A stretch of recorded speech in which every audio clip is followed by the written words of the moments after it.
ಗೌರಿಬಿದನೂರು ತಾಲೂಕಿನ ಆಡಳಿತ ಕಚೇರಿಗೆ ಜಿಲ್ಲಾಧಿಕಾರಿಯಾದ ಪ್ರಭು ಜಿ ರವರು ಭೇಟಿ ನೀಡಿ ಸಾರ್ವಜನಿಕರ ಸಮಸ್ಯೆಗಳಿಗೆ ಧ್ವನಿಯಾಗಿ ಸ್ಪಂದಿಸುವಂತೆ ಆಡಳಿತಾಧಿಕಾರಿಗಳಿಗೆ ಸೂಚನೆ ನೀಡಿದರು. ಈ ಸಂದರ್ಭದಲ್ಲಿ ಮಾತನಾಡಿ, ಯಾವುದೇ ಪಾವತಿ ಖಾತೆಯಾಗಲಿ, ಪೋಡಿ, ಸರ್ವೆ ಇತರೆ ಕಾರ್ಯಗಳನ್ನು ಶೀಘ್ರವಾಗಿ ಪರಿಹರಿಸಲು ಸೂಚನೆ ನೀಡಿದ್ದೇನೆ ಎಂದರು.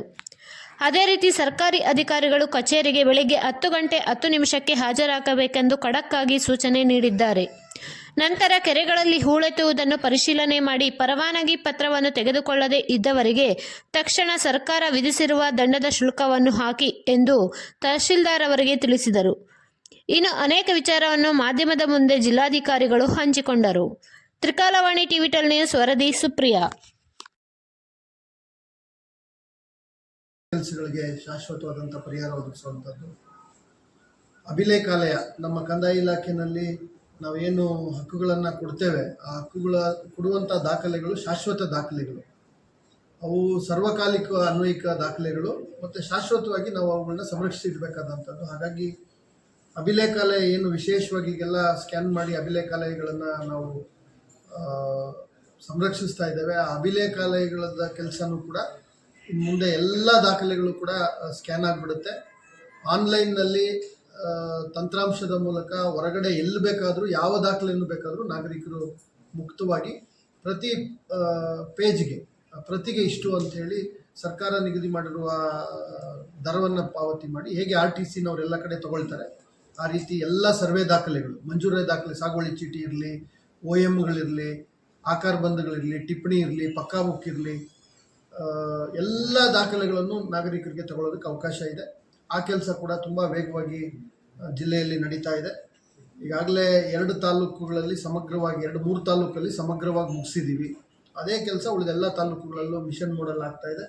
ಮುಂದಿನ ಒಂದು 6 ತಿಂಗಳಿಂದ 8 ತಿಂಗಳೊಳಗಡೆ ಅದೆಲ್ಲ ಮುಗಿದ್ರೆ ಅನೇಕ ರೈತರಿಗೆ ತಮ್ಮ ದಾಖಲೆಗಳ ಬಗ್ಗೆ ಸ್ಪಷ್ಟತೆಯೂ ಬರುತ್ತೆ. ಅವ್ರಿಗೆ ಬೇಕಾದಾಗ ಅವ್ರು ತಗೊಳ್ಳೋದಕ್ಕೆ ಅವರೆಲ್ಲ ಉಪಯೋಗಗಳಿಗೆ ಅದು ಅನುಕೂಲನೂ ಕೂಡ ಆಗುತ್ತೆ.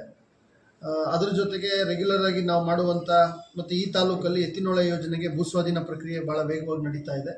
ಭೂಸ್ವಾಧೀನ ಪ್ರಕ್ರಿಯೆಗೆ ಜಮೀನನ್ನು ಕಳ್ಕೊಂಡಂಥ ರೈತರಿಗೆ ಅವ್ರಿಗೆ ಸಕಾಲದಲ್ಲಿ ಪಾವತಿ ಮಾಡ್ತಕ್ಕಂಥದ್ದು, ಅವ್ರಿಗೆ ನೇರವಾಗಿ ಅವ್ರಿಗೇನೇನು ಭೂಸ್ವಾಧೀನ ಪ್ರಕ್ರಿಯೆಯ ಪರಿಹಾರ ಪಡಿಬೇಕು, ಅವರು ಅದಕ್ಕೆ ಬೇಕಾದಂಥ ಎಲ್ಲ ಉಪಕ್ರಮಗಳನ್ನು ನಾನು ಈಗಾಗಲೇ SLOಗೆ ಸೀರಿಯಸ್ ಆಗಿ ಅವರಿಗೆ ಕರೆದು ಸೂಚನೆಯನ್ನು ಕೊಟ್ಟಿದ್ದೇನೆ.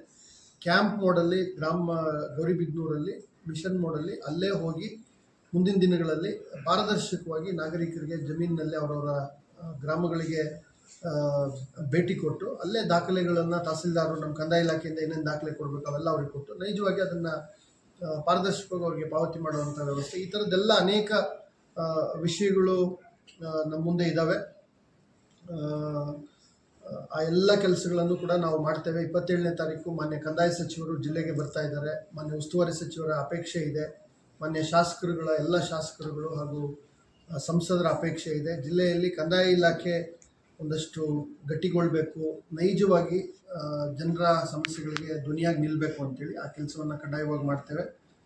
ನಾನು ಈಗಾಗಲೇ ಸೂಚನೆ ಕೊಟ್ಟಿದ್ದೀನಿ. ಎಲ್ಲ ಜಿಲ್ಲಾ ಮಟ್ಟದ ಅಧಿಕಾರಿಗಳಾಗಲಿ, ತಾಲೂಕು ಮಟ್ಟದ ಅಧಿಕಾರಿಗಳಾಗಲಿ ಮತ್ತು ಎಲ್ಲ ಕಚೇರಿಗಳಲ್ಲಿ ನಿಗದಿತ ಸಮಯಕ್ಕೆ ಸಾರ್ವಜನಿಕತೆ ಮತ್ತು ಪ್ರತಿ ವಿಷಯ ನಿರ್ವಾಹಕರು ಕೂಡ ಒಂದು ವಾರದಲ್ಲಿ ಎಷ್ಟು ಅರ್ಜಿಗಳನ್ನು ತಗೊಂಡ್ರು, ಎಷ್ಟು ವಿಲೇವಾರಿ ಮಾಡಿದ್ರು, ಇನ್ನೂ ಎಷ್ಟು ಅವ್ರ ಹತ್ರ ಪೆಂಡಿಂಗ್ ಇದೆ, 30 ದಿನಗಳ ಒಳಗಡೆ ಎಷ್ಟಿದೆ, 30 ದಿನದ ನಂತರ ಆದರೂ ಕೂಡ ಇನ್ನೂ ಪೆಂಡಿಂಗ್ಗಳಿದ್ದಾವೆ. ಇದನ್ನು ಪ್ರತಿ ಅಧಿಕಾರಿ ಪ್ರತಿ ಹಂತದಲ್ಲಿ ಪರಾಮರ್ಶೆ ಮಾಡಬೇಕು. ಅದನ್ನು ನಾನು ಜಿಲ್ಲಾಧಿಕಾರಿಯಾಗಿ ಮೇಲುಸ್ತುವಾರಿ ಮಾಡ್ತೇನೆ. ಎಲ್ಲ 40 ಇಲಾಖೆಗಳು, 40ಕ್ಕೂ ಹೆಚ್ಚು ಇಲಾಖೆಗಳೇನಿದ್ದಾವೆ, ಎಲ್ಲ ಇಲಾಖೆಗಳಲ್ಲಿ ಈ ಕ್ರಮವನ್ನು ನಾವು ತರ್ತೀವಿ. ಆಡಳಿತ ಬಿಗಿಯಾಗಬೇಕಾಗ್ತದೆ, ಜನಪರವಾಗಿರಬೇಕಾಗ್ತದೆ, ನಾಗರಿಕ ಜನಸ್ನೇಹಿ ಆಗಬೇಕಾಗ್ತದೆ. ಮತ್ತು ಕುಂದುಕೊರತಾ ವಿಭಾಗವನ್ನು ಎಲ್ಲ ತಾಲೂಕು ಎಲ್ಲ ಕಚೇರಿಗಳಲ್ಲಿ ಬಹುತೇಕ ನಮ್ಮ ಕಂದಾಯ ಇಲಾಖೆ ಆಗಲಿ, ಗ್ರಾಮೀಣಾಭಿವೃದ್ಧಿ ಪಂಚಾಯತ್ ರಾಜ್ ಆಗಲಿ ಅಥವಾ ನಗರಾಭಿವೃದ್ಧಿ ಆಗಲಿ, ಈ 3 ಇಲಾಖೆಗಳಲ್ಲಿ ಕಡ್ಡಾಯವಾಗಿ ಕುಂದುಕೊರತೆ ವಿಭಾಗ ಮತ್ತು ಕುಂದುಕೊರತೆಯಲ್ಲಿ ಬರುವಂಥ ಪ್ರತಿ ಎಂಟ್ರಿನೂ ಕೂಡ ಇನ್ವಾಲ್ವ್ ಆಗಬೇಕು. ಅವುಗಳು ತಾರ್ಕಿಕ ಅಂತ್ಯಕ್ಕೆ ಹೋಗಬೇಕು. ಎಷ್ಟೋ ಕೆಲಸಗಳು ನಾವು ಮಾಡೋಕ್ಕಾಗೋದನ್ನು ಮಾಡಲೇಬೇಕಾಗುತ್ತೆ. ಮಾಡೋಕ್ಕಾಗೋದಿಲ್ಲ ಅಂದರೆ ಲಿಖಿತವಾದ ಕಾರಣಗಳ ಮೂಲಕ, ಸಕಾರಣಗಳ ಮೂಲಕ ಅದಕ್ಕೆ ಹಿಂಬರವನ್ನು ಕೊಡ್ತಕ್ಕಂಥದ್ದು, ತಿಳುವಳಿಕೆ ಕೊಡ್ತಕ್ಕಂಥ ಕೆಲಸ ಮಾಡಬೇಕಾಗುತ್ತೆ. ಸೊ ಅದನ್ನೆಲ್ಲ ಮಾಡ್ತೇವೆ. ನಮಗೆ ಕಂದಾಯ ಇಲಾಖೆ ಒಂದು ಭಾಗ, ಇಡೀ ಗ್ರಾಮೀಣಾಭಿವೃದ್ಧಿಯನ್ನು ನೋಡ್ಕೊಳ್ತಾ ಇರ್ತಕ್ಕಂಥ ನಮ್ಮ ಗ್ರಾಮ ಪಂಚಾಯಿತಿಗಳು, ಆ ವ್ಯವಸ್ಥೆ, ಅಲ್ಲಿನ ಮೂಲಭೂತ ಸೌಕರ್ಯಗಳ ಅಭಿವೃದ್ಧಿ, ಅದ್ರ ಮೂಲಕ ಶಾಲೆಗಳು, ಅಂಗನವಾಡಿಗಳು, ಆಸ್ಪತ್ರೆಗಳು ಇತ್ಯಾದಿ ಅಭಿವೃದ್ಧಿ ಒಂದು ಭಾಗ. ಅದೇ ರೀತಿ ನಗರ ಪ್ರದೇಶ ಸುಮಾರು 35-40% ಜನಸಂಖ್ಯೆ ನಗರ ಪ್ರದೇಶದಲ್ಲಿ ವಾಸ ಇದೆ. ಅವ್ರಿಗೂ ಏನೇನು ಮೂಲಭೂತ ಸೌಕರ್ಯ ಕೊಡಬೇಕು ಎಲ್ಲ ಯೋಜನೆಗಳನ್ನು ಅನುಷ್ಠಾನ ಮಾಡುವಂಥದ್ದು. ಕುಡಿಯೋ ನೀರಿರಲಿ, ಒಳಚರಂಡಿ ವ್ಯವಸ್ಥೆ ಇರಲಿ, ರಸ್ತೆಗಳ ಮುಖ್ಯ ರಸ್ತೆ ಮತ್ತು ಕಿರು ರಸ್ತೆಗಳು, ಹೊಸ ಬಡಾವಣೆಗಳ ರಸ್ತೆ, ಈ ರೀತಿ ಎಲ್ಲ ಹಂತದ ರಸ್ತೆಗಳನ್ನು ಕೂಡ ಈಗಾಗಲೇ ಅವುಗಳನ್ನೆಲ್ಲ ಮ್ಯಾಪ್ ಮಾಡೋದಕ್ಕೆ ಸೂಚನೆಯನ್ನು ಕೊಟ್ಟಿದ್ದೀವಿ. ಸೊ ಈ ಥರ ಎಲ್ಲ ಒಂದು ತಂಡವಾಗಿ ಎಲ್ಲ ಇಲಾಖೆಗಳು, ಜಿಲ್ಲೆಯ ನಾನಾಗಲೇ ಹೇಳಿದಂತೆ ಮಾನ್ಯ ಉಸ್ತುವಾರಿ ಸಚಿವರಿಂದ ಹಿಡಿದು ಶಾಸಕರಿಂದ ಹಿಡಿದು ಎಲ್ಲ ಜನಪ್ರತಿನಿಧಿಗಳ ಅಪೇಕ್ಷೆಯಂತೆ ಅದರ ಜೊತೆಗೆ ನಾಗರಿಕರ ಅಪೇಕ್ಷೆ ಏನಿದೆ, ಸೇವೆಗಳು ನಮಗೆ ಒದಗಬೇಕು ಅಂತಕ್ಕಂಥದ್ದು ಅವರ ಅಪೇಕ್ಷೆ ಏನಿದೆ, ಅದಕ್ಕೆ ಪೂರಕವಾಗಿ ನಾವೆಲ್ಲ ಕೆಲಸ ಮಾಡಬೇಕು. ಆ ಸೂಚನೆಗಳನ್ನು ಕೊಡಲಿಕ್ಕೆ ಇವತ್ತು ನಾನು ಗೌರಿಬಿದನೂರಿಗೆ ಬಂದಿದ್ದೇನೆ. ನಿರಂತರವಾಗಿ ತಾಲೂಕುಗಳಿಗೆ ಭೇಟಿ ಕೊಡುವಂಥದ್ದು, ಕಚೇರಿಗಳಿಗೆ ಭೇಟಿ ಕೊಡ್ತಕ್ಕಂಥದ್ದು, ಆಸ್ಪತ್ರೆಗಳು, ಅಂಗನವಾಡಿಗಳು, ಶಾಲೆಗಳು, ಇವೆಲ್ಲವೂ ಕೂಡ, ಹಾಸ್ಟೆಲ್ಗಳು, ಇವೆಲ್ಲವೂ ಕೂಡ ನಮ್ಮ ಆದ್ಯತೆ. ಎಲ್ಲ ತಾಲೂಕು ಮಟ್ಟದ ಅಧಿಕಾರಿಗಳು ಇನ್ನು ಮುಂದೆ ಅವರಿಗೆ ಗುರಿಗಳಿರ್ತದೆ, ನಿರ್ದಿಷ್ಟವಾದ ಗುರಿ ಇರುತ್ತೆ. ಇಷ್ಟು ಕಚೇರಿಗಳಿಗೆ ಭೇಟಿ ಕೊಡಬೇಕು, ಇಷ್ಟು ಮಾಡಬೇಕು ಅಂತೇಳಿ ಹೋದ್ಮೇಲೆ ಅದರ ನಿರ್ದಿಷ್ಟ ಏನು ನಡೀತಾ ಇದೆ ಅನ್ನುವ ನೈಜ ವರದಿಯನ್ನು ನಾವು ಪರಾಮರ್ಶೆ ಮಾಡ್ತೇವೆ ಜಿಲ್ಲಾ ಮಟ್ಟದಲ್ಲಿ. ಈ ರೀತಿ ಎಲ್ಲ ಒಳ್ಳೆಯ ವ್ಯವಸ್ಥೆಯನ್ನು, ಮೇಲುಸ್ತುವಾರಿ ವ್ಯವಸ್ಥೆಯನ್ನು ಹಾಕಿ ಒಂದು ಒಳ್ಳೆಯ ಆಡಳಿತ ಕೊಡಬೇಕು ಅಂತಕ್ಕಂಥದ್ದು. ಮತ್ತು ವಿಶೇಷವಾಗಿ ಗೌರಿಬಿದನೂರಿನಲ್ಲಿ ಅತಿ ಹೆಚ್ಚು ನಿವೇಶನಗಳನ್ನು ಕೊಡುವಂಥ ಸುಮಾರು 3,000-4 ಸಾವಿರ ನಿವೇಶನಗಳು ಕೊಡಬೇಕು ಅಂತೇಳಿ ಅದಕ್ಕೆ ಬೇಕಾದಂಥ ಸಿದ್ಧತೆ. ಜೊತೆಗೆ ನಾನಾಗಲೇ ಹೇಳಿದಂತೆ ಕಂದಾಯ ಗ್ರಾಮ ಅದನ್ನು ಮಾಡಿದ್ರೆ ಅದು ಒಂದು ನಾವು 4,000-5 ಸಾವಿರ ಜನಕ್ಕೆ ಶಾಶ್ವತವಾದಂಥ ಹಕ್ಕುಪತ್ರ, ಒಡೆತನದ ಪತ್ರಗಳನ್ನು ಕೊಡೋದಕ್ಕೆ ಅವಕಾಶ ಆಗುತ್ತೆ. ಅದು ಭಾಳ ದೊಡ್ಡ ಒಂದು ಕೆಲಸ, 40-50 ವರ್ಷಗಳಿಂದ ಆಗದೇ ಇರುವಂಥ ಕೆಲಸ. ಆ ಎಲ್ಲ ಕೆಲಸಗಳಿಗೂ ಕೂಡ ಮೂರ್ತ ಸ್ವರೂಪವನ್ನು ನಾವು ಕೊಡ್ತೇವೆ. ತಮ್ಮನ್ನೆಲ್ಲ ಸಹಕಾರ ಇರಲಿ. ತಾವು ನೈಜವಾಗಿ ನಾಗರಿಕರ ಸಮಸ್ಯೆಗಳನ್ನು, ಅವರ ಕಚೇರಿಯ ಕಾರ್ಯವಿಧಾನಗಳನ್ನು ತಮ್ಮ ಗಮನಕ್ಕೆ ಬಂದರೆ ಖಂಡಿತವಾಗ್ಲೂ ತಾವು ನನ್ನ ಗಮನಕ್ಕೂ ತರ್ಬೋದು, ಇತರೆ ನಮ್ಮ ಕಿರಿಯ ಅಧಿಕಾರಿಗಳ ಗಮನಕ್ಕೂ ತರ್ಬೋದು. ಅವನ್ನೆಲ್ಲವನ್ನು ಕೂಡ ಭಾಳ ಗಂಭೀರವಾಗಿ ಪರಿಗಣಿಸಿ ಅವುಗಳಿಗೆ ಒಂದು ನ್ಯಾಯಯುತವಾದಂಥ ಒಂದು ಪರಿಹಾರವನ್ನು ಒದಗಿಸೋದಕ್ಕೆ ಎಲ್ಲ ಉಪಕ್ರಮಗಳನ್ನು ನಾವು ತೆಗೆದುಕೊಳ್ತೇವೆ. ಸರ್, ಇದು ತಾಲೂಕು ಆಗಬೇಕು.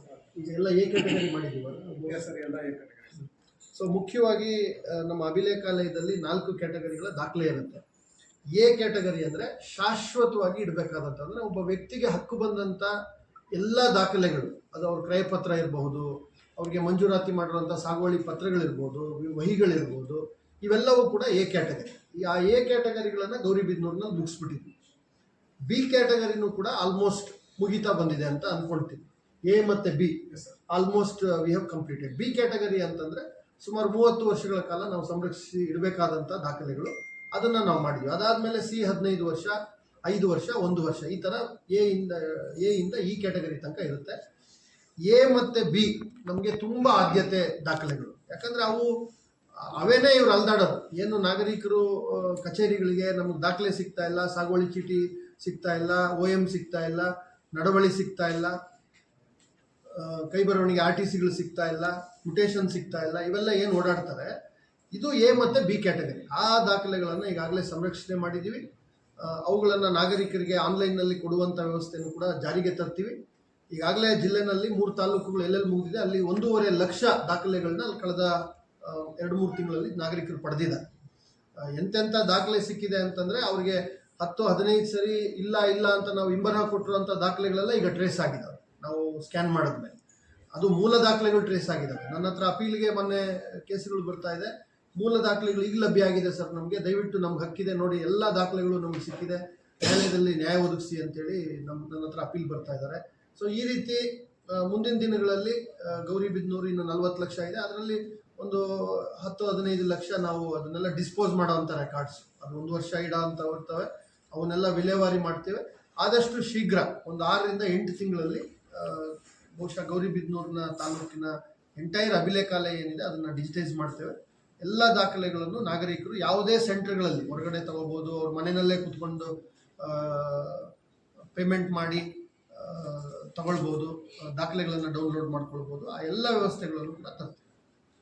ತಾಲೂಕಿನಲ್ಲಿ ಬದಲಾವಣೆ ಆಗಿದೆ, ಅವುಗಳಿಗೆ ಓಪನ್ ಮಾಡಿದ್ದೀವಿ ಈಗಾಗಲೇ. ಆ ಪ್ರಕ್ರಿಯೆ APLನ BPL ಕಾರ್ಡ್ಗೆ ನೈಜತೆ ಆಧರಿಸಿ, ದಾಖಲೆಗಳನ್ನು ಆಧರಿಸಿ ಅವರಿಗೆ BPL ಕಾರ್ಡ್ಗಳನ್ನು ಕೊಡುವಂಥ ಕೆಲಸ ಈಗಾಗಲೇ ಚಾಲನೆ ಮಾಡಿದ್ದೀವಿ. ಜಿಲ್ಲೆನಲ್ಲಿ ಆ ಕೆಲಸ ನಡೀತಾ ಇದೆ. ನಾನು ಈ ತಾಲೂಕಲ್ಲೂ ಏನಾಗ್ತಾ ಇದೆ, ಎಷ್ಟಿದೆ, ಏನು ಅನ್ನೋದನ್ನು ನಾನು ಪರಾಮರ್ಶಿಸ್ತೀನಿ. ಸರ್ ಮತ್ತೆ ಪಂಚಾಯತಿ ಅದಕ್ಕೆ ಸಂಬಂಧಪಟ್ಟಂತೆ 15 ಫೈನಾನ್ಸ್ ಇನ್ನೂ ಬಿಡುಗಡೆ ಆಗಿಲ್ಲ ಅಂತ ಹೇಳ್ಬಿಟ್ಟು ತಾಲೂಕ್ ಪಂಚಾಯತಿಗೆ ಅವ್ರು ಹೇಳ್ತಾರೆ. ಅದು ಯಾವ ಥರ ಇದು ಮಾಡ್ತಾರೆ ಸರ್? ಏನು ಇಲ್ಲ, ಗ್ರಾಮೀಣಾಭಿವೃದ್ಧಿ ಪಂಚಾಯತ್ ರಾಜನ್ನು ಅದರ ಸಮಗ್ರ ಆಡಳಿತವನ್ನು ನೋಡೋದಕ್ಕೆ ನಮ್ಮ CEO ಅವರಿದ್ದಾರೆ.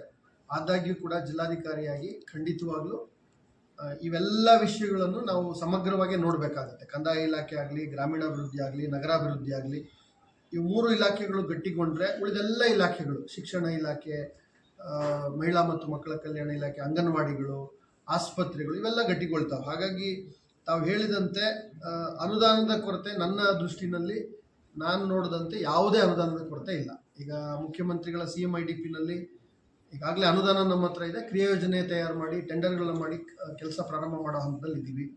ತಾವು ಹೇಳಿದ್ದನ್ನು ನಾನು ಪರಿಶೀಲಿಸಿ ಅದಕ್ಕೆ ಅದು ಏನು ಉಪಕ್ರಮಗಳನ್ನು ತೆಗೆದುಕೊಳ್ಬೇಕು ಮಾಡ್ತೀವಿ. ಒಂದೇನಿರುತ್ತೆ ಗ್ರಾಮ ಪಂಚಾಯತಿಗೆ ಅಂದರೆ,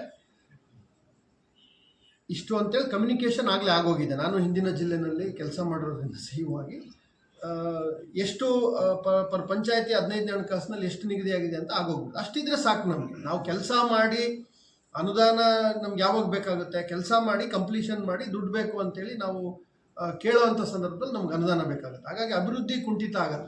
ಅನುದಾನ ಬರುವಂಥದ್ದು ಸ್ವಾಭಾವಿಕವಾಗಿ ಬಂದೇ ಬರುತ್ತೆ.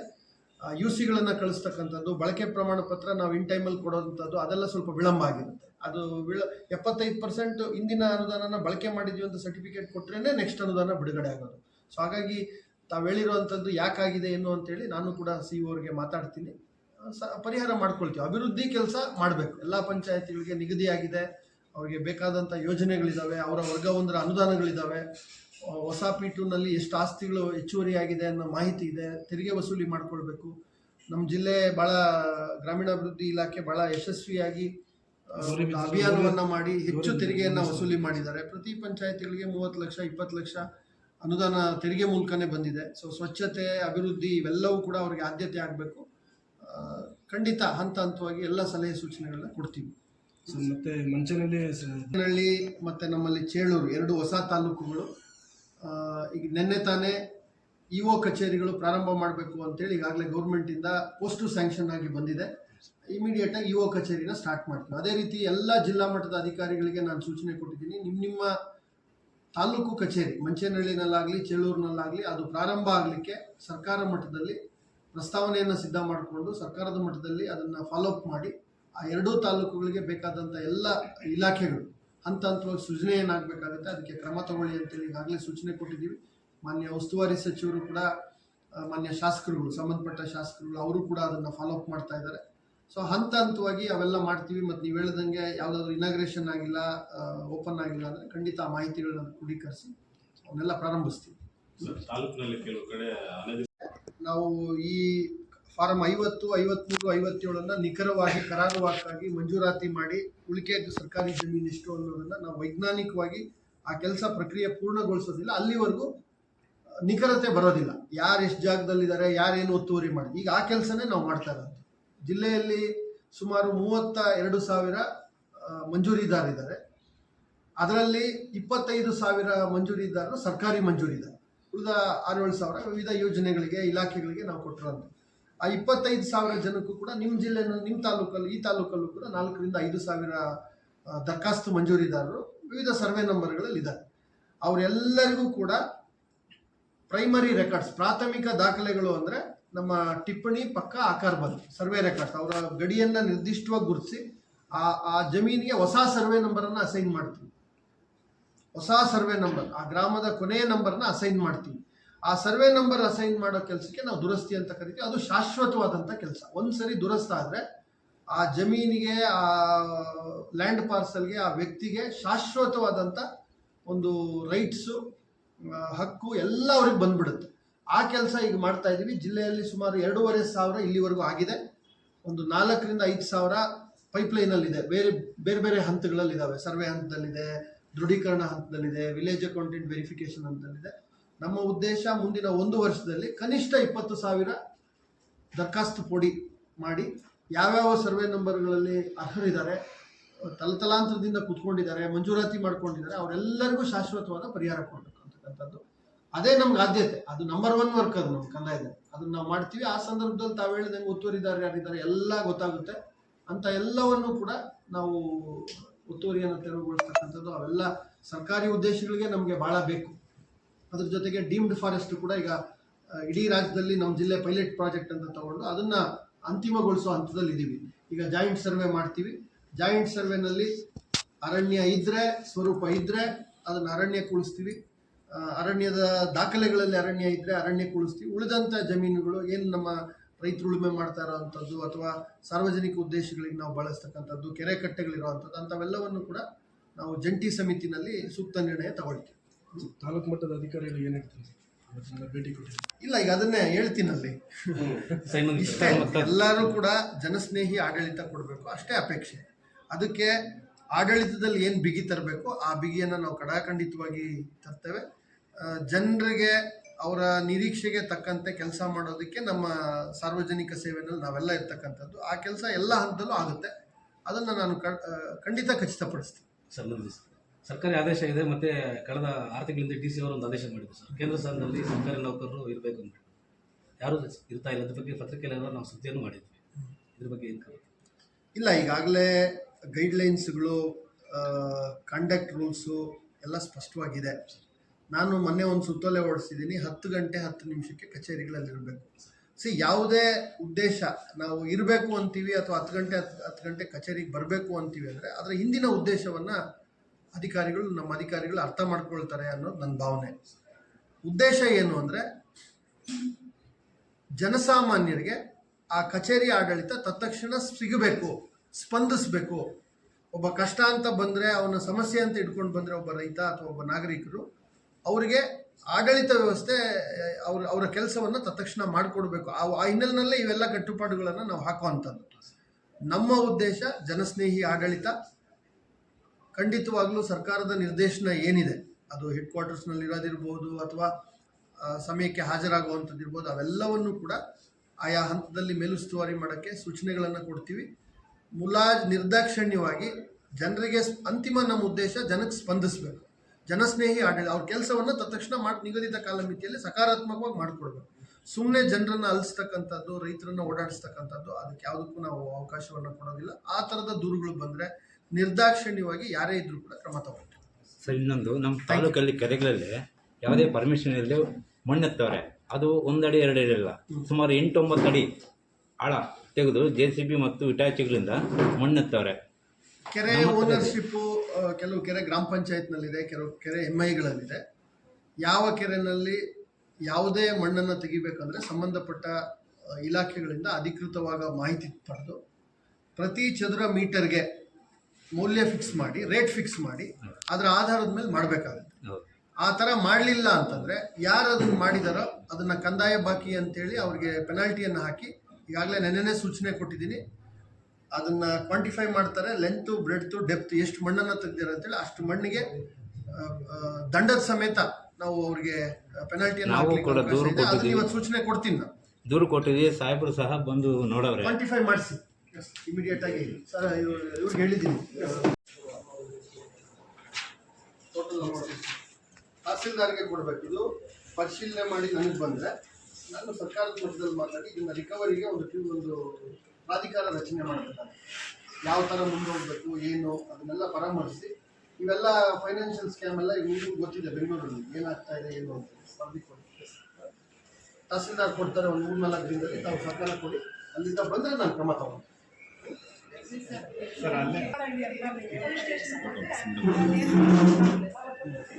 ಪೊಲೀಸ್ ಸ್ಟೇಷನ್ ಅವತ್ತೇ ಹೇಳಿದ್ದೀನಿ. ಪೊಲೀಸ್ ಸ್ಟೇಷನ್ ಕ್ರಮ ಒಂದು ಕ್ರಿಮಿನಲ್ ಕೇಸ್, ನಿಮ್ಮ ದುಡ್ಡು ರಿಕವರಿ ಬೇರೆ, ಕ್ರಿಮಿನಲ್ ಕೇಸ್ ಹಾಕಿ ಅವ್ರನ್ನ ಕ್ರಮ ತಗೊಳ್ಳೋದು ಬೇರೆ. ಎರಡೂ ಇದು ಆಗಬೇಕಾಗುತ್ತೆ, ಅದು ಆಗಬೇಕಾಗುತ್ತೆ. ನೀವು ಅವರು ಬರೀ ಆ ಕೆಲಸ ಮಾಡ್ತಾರೆ. ನೀವು ನಿಮ್ಮ ಅನುದಾನ ಏನಿದೆ ಅದನ್ನೆಲ್ಲ ಈಗ ದೃಢೀಕರಿಸಿ ಪ್ರತಿಯೊಬ್ಬರು ಸೈನ್ ಹಾಕಿ ಇಷ್ಟು ಕೋಟಿ ಲಾಸ್ ಆಗಿದೆ ಅಂತೇಳಿ ಸಮಗ್ರ ವರದಿ ನನಗೆ ಕೊಟ್ಟರೆ, ತಹಸೀಲ್ದಾರಿಗೆ ಕೊಟ್ಟರೆ ತಹಸೀಲ್ದಾರ್ ಪರಿಶೀಲನೆ ಮಾಡಿ ನನಗೆ ಕೊಡ್ತಾರೆ. ತಹಸೀಲ್ದಾರ್ ಪರಿಶೀಲನೆಯಲ್ಲಿ ಅದರ ಆಗಿದೆ ಅನ್ನೋದೆಲ್ಲ ದೃಢೀಕರಣ ಆಗಿ ಬಂದರೆ ಸರ್ಕಾರದಲ್ಲಿ ಮಾತಾಡಿ ನಿಮ್ಮ ಅಮೌಂಟ್ ರಿಕವರಿಗೆ ಅದಕ್ಕೊಂದು ತಂಡ ರಚಿಸಬೇಕಾಗುತ್ತೆ, ಒಂದು ಪ್ರಾಧಿಕಾರ ರಚನೆ ಮಾಡಬೇಕು. ಅದು ಬೇರೆ ಪ್ರೋಸೆಸ್ ಬೇರೆ. ಅದನ್ನೇ ಅವತ್ತು ನಿಮಗೆಲ್ಲ ಹೇಳಿದ್ದೀನಿ.